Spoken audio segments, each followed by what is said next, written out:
theoretically speaking, if you wanted to launder money, you go and you lease a building, okay? You call it a church or a mosque or a temple, whatever, and you start a church, and you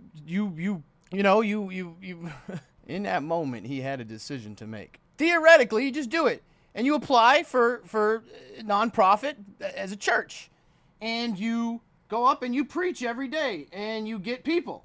You can even hire homeless people if you wanted to bring in there, offer free meals, right? Offer free meals, and homeless people will show up, and they don't know who's homeless or whatnot.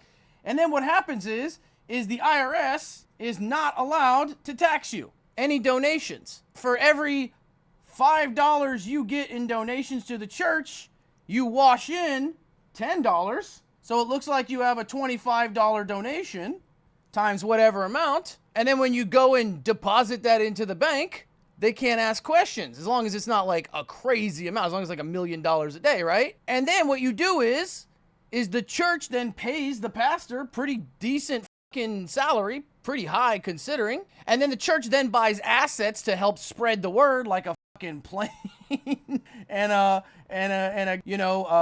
new car for the preacher and a house for the preacher and shit like that. And that's how you would do it. It's the long con, but it would do it. And as long as you don't go egregiously over, no one's going to call you out on it, because who's going to go after a church? I'm not saying they did anything illegal, but Joel Osteen's church had a robbery where they lost $600,000, and then a few years later, a plumber was doing some renovations and found it in a wall behind a toilet.